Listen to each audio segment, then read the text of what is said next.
Smith and Nelson in the morning on 94.9 KISS FM. What they tweet, what they do, it's what's making news in the world of country music.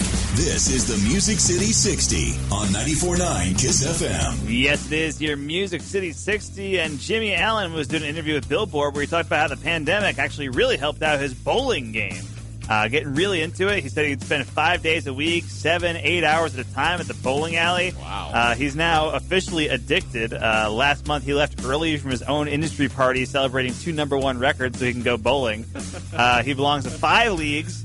He has 3 different sets of bowling balls for playing at home or on the road. His league average is 215. Never rolled a 300. He actually got to 288 once. Still kind of hurts to talk about, he says. You weren't joking when he said he's into bowling. He's real into it. And actually, in January, he plans to try out for the Professional Bowlers Association. That would be amazing. If he just pivoted, like stopped being a country music guy and just became a professional bowler. No way, man. Doing both. Yeah, I mean, that'd be great. Rocking PBA tournaments, then you're out performing shows. That would be incredible. That's the life. Very cool. Carrie Underwood talking about how she has a strict diet on show days, which makes sense. I mean, you got to watch what you eat before you go out on stage, I guess. Sure, yeah. Carrie is quoted as saying, "For dinner on show days, I eat 2 scrambled eggs and half an avocado." That's what powers her through the show, apparently. I get through 3 songs and be like, whew, I'm starving. Yeah.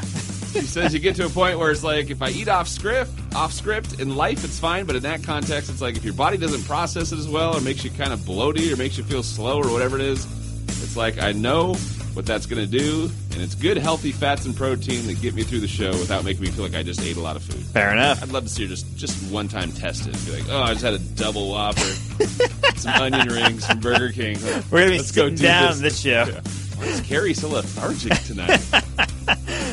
Luke Bryan posted this video on Instagram. He stole a baby during a concert, like kind of all in fun, yeah. But he's carrying the kid around while performing All My Friends Say during one of his shows. He eventually asks where the mother is. When she comes up to get the little guy, he's like, hey, this is going to make a hell of a scrapbook one day, isn't it? I saw the video, and it's a pretty small baby. Yeah. I love that they just handed it over. Absolutely, yeah. There's a lot of trust in Luke Bryan right there. That's funny. All right, how about this? Kenny Chesney. You kind of always wonder, when artists are up on stage, what kind of some of their favorite memories are. Which I guess for Luke Bryan might be toting a baby around. Sure, yeah. Kenny Chesney doing an interview, and he says he remembers one time a young woman getting on stage wearing a ball cap. So when he plays these big stadium tours, he always does a thing where he'll autograph a helmet for whatever team plays in that stadium. He'll bring someone up on stage and give it to someone in the crowd. Kenny said, I was going to give her a helmet that I give someone every night, and she was shaking her head no, holding her hat on. Then I realized, she's got cancer. She's doing chemo. Said I got it, but I wanted to give her just as much heart back, and all I could think of was just take my hat off too. So there we were with our hats off, no hair, smiling into each other's eyes. He said, you never forget that. I learned another lesson about the ways we support and live and inspire each other. Nice. But that's a great question to ask an artist. Yeah. What's most memorable thing when you're up on stage? Yeah. A totally different perspective when you're like watching the show. You're staring at one person. Right. They're looking at 50,000 people. That's true. It'd be interesting to see what they pick out of every show. When they get done for the night and they go backstage, they're like, man, did you see blank? That's crazy. All right, there you go. And now, you're in the know with Nashville. Smith and Nelson's Music City 60. 94.9 KISS FM. Newsy and noteworthy, and it's now on 94.9 KISS FM. Yes, it is. What's newsy and noteworthy for your morning, and the federal government just banned Juul pods yesterday and ordered them to be pulled off the shelves. You heard on Tuesday that might be coming. Other e-cigarette brands have not been banned yet, just Juul. Statement from the FDA said it's because Juul's application to keep selling them lacked sufficient evidence to prove the chemicals are safe, but there's also no proof that they're not safe, so it's kind of just like a weird, it's like, well, we don't know if they are. They're not yet. So Juul is kind of appealing it, but they're trying to get them back on the shelves. Obviously, fans of Juul pods are not happy about this one. Well, it's kind of weird when you saw the reasoning. Yeah. Like, wait a minute. It's just kind of not really sufficient. Seems like a weird one. Story, it says a person lost their phone in the water. This is out of England. Dropped their phone in the water about 10 months ago. And then here recently, another guy was canoeing. Him and his young daughter, they spotted the phone in the riverbed. They grabbed it, took it home overnight, let it dry out, plugged it in. It worked, jumped online, kind of posted about it. They were able to find the owner, give him the phone, and it's worked fine, no issues. Wow, hey, that's great. Some of the iPhone needs to do a commercial with those people. Yeah, right? Talk about the durability. I Definitely. splashed like a drop of water on mine from the sink. I'm like, no. Amazon developing a new feature for Alexa that would allow you to speak to the dead, which is a weird thing. But apparently Alexa only needs to listen to audio of a deceased person talking for 1 minute, like from a voicemail or something, and they'd be able to recreate their voice, and they'd be able to say anything. Like they can kind of just like recreate it in whole cloth. That is wild. It's crazy. They're touting it as a way to make memories last, but other people are saying, well, this is a pretty like creepy application for AI technology and all that kind of stuff. So it's a weird one. You could have your grandma or your parents, anybody, while you're in the kitchen going, how many ounces are in a pound? And they'll answer it back. Somebody who died years ago could be responding to you. Yeah, it's super weird. So, I guess it doesn't have to be a dead person either. You could just use it for like a regular person in your life. Totally. Yeah. Yeah, very crazy. The new Elvis movie's out. Got plans to squeeze that one into the agenda? Probably not this weekend, but I do plan on seeing it, yes. Austin Butler, who plays Elvis in the new movie, if you're looking for some fun facts, apparently it says he had to wear fake chest hair in the film. Oh, yeah. When they were getting to do, like, parts of the movie with older Elvis. They should have just hired somebody who had some real chest hair. It says the hair was fastened to a bodysuit that he wore while he was playing the aging Elvis. And this is kind of fun. It says he underwent 90 costume changes in the movie. Wow.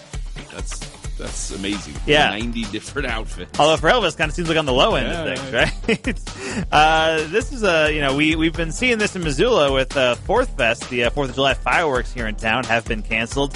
Not just an issue in Missoula. It's apparently happening kind of nationwide. A lot of different fireworks displays have been canceled due to worker shortages. Ocean City, Maryland was supposed to have 2 displays on the 4th. The company they hired doesn't have enough workers, so they're just kind of doing some smaller displays on the 3rd and the 5th. Local paper calling no fireworks on the 4th an embarrassment to the town. Which seems like a little bit harsh, but it's happening like all over other towns and cities in the U.S. A couple places in Virginia, a couple places in D.C. All these places just haven't been able to do it. Supply chain issues, worker shortages, all that kind of stuff. We really never did get the explanation why the local one here was canceled. Yeah, but I would guess it was probably something similar to this. Could be, yeah. All right, J.K. Rowling asked to do an interview. Of course, J.K. Rowling, the mastermind behind Harry Potter. Of course. Asked to do an interview, talk about her charitable work in Ukraine that supports children and families that have been affected by the current conflict that's happening. Only it wasn't really to talk about that. She was tricked by Russian pranksters. So apparently the pranksters reached out to her people, put out the phony premise. They said, oh, yeah, she'd love to talk about it. So she got on thinking she was speaking to Ukrainian President Volodymyr Zelensky. The pranksters asked her in the interview if she can change Harry Potter's lightning bolt forehead scar to the Ukrainian trident. Okay. They told her they're going to use the money that she's donating to their cause to buy weapons for the war they're involved in, and then told her that they're writing the killing curse from Harry Potter on their missiles. So it didn't sound like the interview was really talking about her ventures so much as they were trying to get some jokes squeezed in there. Representatives for her lashed out at the prank, called it distasteful. They said the video's been edited. It's a distorted representation of the conversation. I'm just very confused, like how she thought she was speaking to the president for such a long amount of time. Right, exactly. I picture like the old bit on Conan where there was just like a still photo and like somebody's mouth was moving behind it. What could possibly give it away? But that's crazy. Tricked her and tricked her people. Yeah. There you go. Newsy and noteworthy for your Friday. It's KISS. This part of Smith and Nelson in the Morning brought to you by Hunter Bay Coffee, Montana's premium gourmet coffee roaster. Summer in Montana. 94.9 KISS FM. Smith and Nelson on your Friday.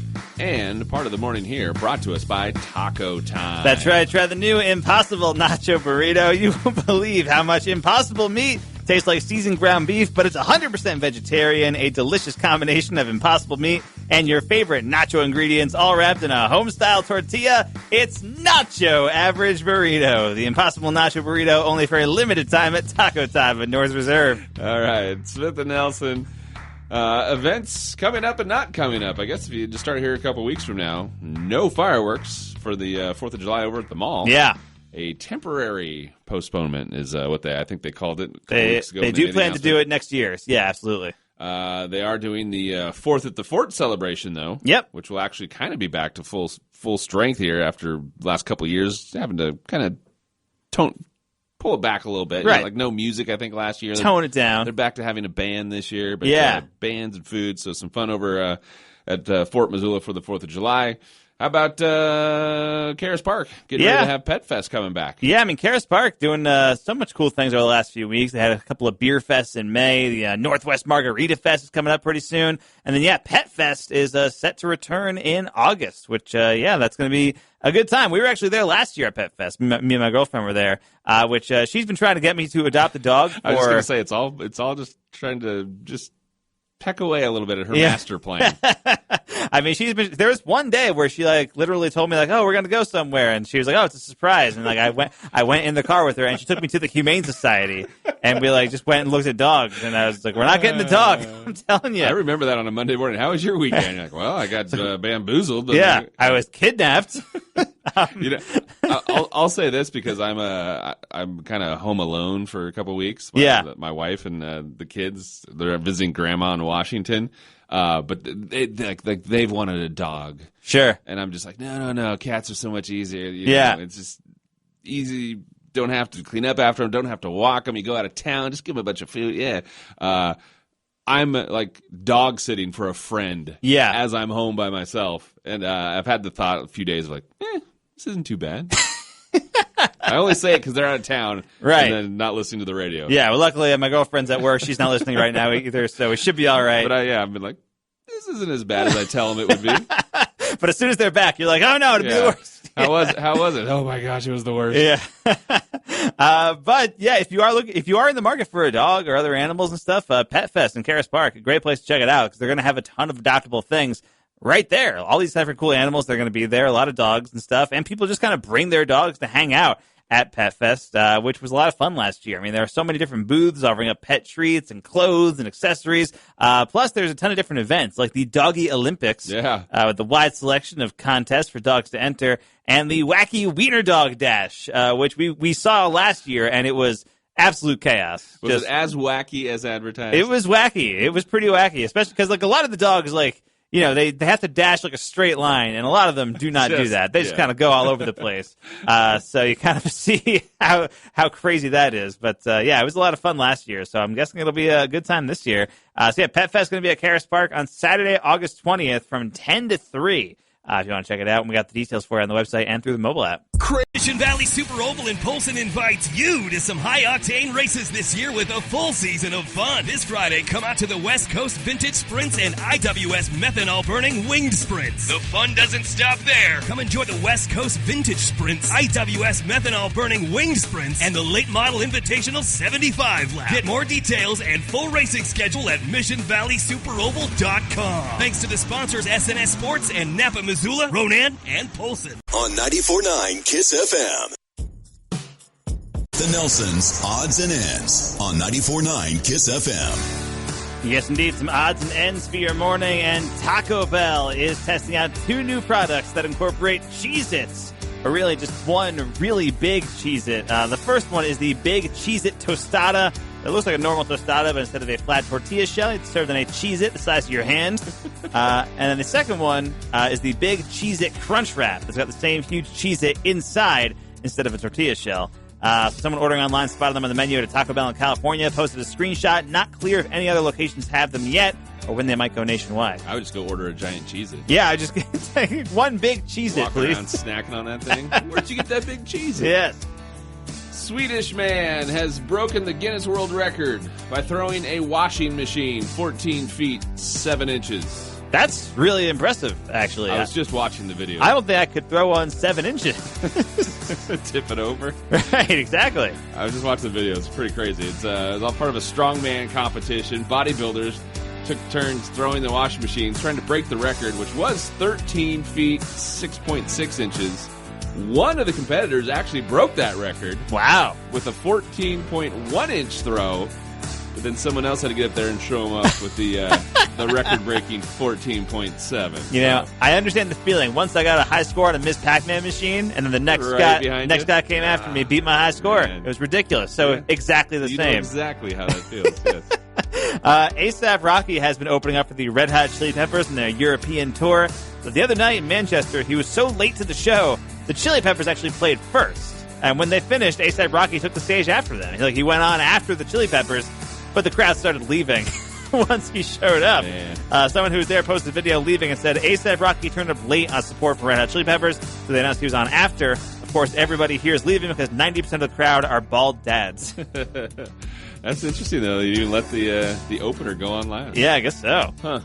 There's a story that BuzzFeed put together, a list of artists that, in the list they had artists that either regretted doing the halftime show of the Super Bowl after they did it, or people that just turned it down. Yeah. A couple of the people that turned it down, Jay-Z, Rihanna, and the Backstreet Boys. They were all, I guess, offered the gig, and all for different reasons declined. But another name on the list was kind of interesting, just tied to country music, Dolly Parton. Oh, wow. Katy Perry asked Dolly to appear during Katy Perry's performance a few years ago. That would have been a wild time. Dolly turned it down because her husband wasn't feeling well at the time. Oh, man. No, but otherwise could have seen Dolly Parton as part of that. Bummer. Maybe she was Left Shark. We just didn't know. That could have been it. She was in costume the entire time. Yeah. The Ohio Supreme Court has yanked the license of an attorney after being arrested 4 times for driving naked. That's not good. And about 15 years ago, before all of those arrests, he was fired from his position as a city prosecutor after he was arrested for walking through city offices naked. This is a recurring thing. Also admitted there were other naked incidents where he wasn't caught. He seems like wouldn't be a very good lawyer. No, definitely not. 1, you're breaking the rule. 2, you've been told not once, not twice, not 3 times. 4 separate times. So, that's just for the driving. You would think if your lawyer is breaking the rules on purpose, maybe that's not the person you want representing. Yeah, so his license has been suspended indefinitely, but if he meets certain conditions, it could be restored. Like wearing pants? Yeah, maybe. That could be one of them. Jeez. Some things that happened on this date. 1947, the first widely reported UFO sighting was made near Mount Rainier, Washington. This date in 1966, the Beatles, they kicked off their final world tour in Munich, Germany. And this date in 1992, here's a fun one. Here's a little did you know. Billy Joel graduates. He finally got his high school diploma in 1992. Wow. Didn't graduate with the rest of his class back in 1967. Okay. Because he had a missed English credit. So apparently he had to just finish that English credit. Okay, so he did the that one credit and then finally graduated? Yeah. Nice. 25 years later. Hey, so. there you go. All right, there it is. Odds and ends for your morning with Smith and Nelson. It's KISS. Yep, this is your local country morning show. No bones about it. Smith and Nelson on 94.9 KISS FM. Summer 9 KISS FM, Smith and Nelson doing it for your Friday. Couple stories you'll find with our KISS FM mobile app. These are kind of fun to just say, what if? Yeah. Maybe. Who you knows? never know. You could be spotting some pretty major celebrities in Montana over the next few weeks. This one's kind of interesting. When all the flooding was happening here, in the last 2 weeks. Yeah, over in Yellowstone. Yeah. Probably the one thing you didn't think about was, oh no, how's Will Ferrell going to get home? Probably because you didn't know that Will Ferrell was in the area. Hope Will Ferrell can make it back. Apparently Will Ferrell, not totally sure if it's like all family or if it's like family and a couple friends or whatever, but I guess he's been kind of stuck in Wyoming. Not so much stuck, I guess, but the plans were that they were it's like him and 8 family and friends spread across 3 RVs. They did a little RV trip across the country, and their plan was to go into Yellowstone. Okay. And then I guess the flooding. They happened to get there just as the flooding was happening, basically. And it basically knocked out the access into Yellowstone, and they basically couldn't go the way that they wanted to go or they were going to get into the park. So they had to change their plan. So I guess the story was from this newspaper in Wyoming that they've been just kind of hanging around Cody, Wyoming for a few days. Okay. They've popped into like different coffee shops, and Will Ferrell's asked somebody, hey, give me some sights. What should we do? What should we see? And it says they've been hanging around a few days, but I guess in passing mentioned to somebody like at the coffee shop, one of the co-owners, that they were going to head to Livingston and then eventually fly home out of Bozeman. Okay. So, so they'll be driving through Montana. Who knows if they'll stop anywhere or whatever, but they're going to be in here for a little bit. This article is in the paper on Wednesday, so who knows? Maybe if the time frame all lines up, maybe they'd be in Montana here next day or two or something. It could be. En route to get on a flight, but just one of those things. Hey, Keep your eyeballs open. You never know where they could be stopped. You might see Will Ferrell somewhere in Montana. Chances may be very slim. And actually, speaking of that, too, Sylvester Stallone is also teasing a possible Yellowstone appearance on season 5, which is filming here in Missoula. Filming here in Missoula and Hamilton and Darby. Of course, they've been all over the place. Sylvester Stallone saying that, he kind of knows Taylor Sheridan a little bit and, all that kind of stuff, and knows Kevin Costner, and he's talking about maybe doing maybe more of like a cameo appearance on the show or something like that. Do you think it's an actual invite, or do you think it's more of just him? It's like showing up at your friend's house uninvited. You think like, oh yeah, I know the creator and the guy that stars in it. They didn't ask me, but I mean, right. Maybe I'll just poke my head in. I think if Sylvester Stallone said, "Hey, can I be on your thing?" I think a lot of people would be like, "Yeah, sure, why not? Pop in." Yeah, that's true. So it's possible, but season 5, of course, is filming here in Missoula right now, and of course, filming all over the place, and has been kind of taking over different areas and stuff. So maybe Sylvester Stallone could be here in town filming some Yellowstone. That'd be great. Just write him in for a day. That'd be great. That'd be awesome. Add him to the cast. Yeah, the ever-growing roster of famous people on Yellowstone things. Yeah. All right. Well, there you go. So, odds of maybe seeing Will Ferrell and Sylvester Stallone, maybe not super high. But there's a chance. That's all you need is just a chance. All right. You can get details with the Will Ferrell story. KISS FM mobile app and KISSFM.com for more. 94.9 KISS FM. 2022. No newsworthy nugget of the day with Smith and Nelson on 94.9 KISS FM. Brought to you by Farsight Sign, Missoula's leading full-service sign and custom vehicle graphic shop. Farsight Sign in the 2200 block, South Avenue West. All righty. Every morning we bring you a little piece of information. It's something we think, this has to be one of those fun facts that not everybody knows. Let's share it. Exactly. And the word selfie is, popular lexicon at this point. Everybody knows what a selfie is. There are selfie museums that you can go to now, which are pretty wild. But did you know the origin of the word selfie? The word selfie was used for the very first time on an online message board in Australia in 2002 when a guy posted a photo of his lip after he cut it drinking at a friend's 21st birthday party. He called it a selfie? He called it a selfie in the message, and that is just kind of what stuck after that, I guess. Wow. Yeah, not sure how it got, widespread from there, but I guess, people in the group chat may have started using it, and then used it with their friends, then their friends started using it, and kind of so on. But, that's the origin of the selfie. A guy cutting his lip at a friend's birthday party while drinking. That's crazy. Yeah, need to or not, now you know. It's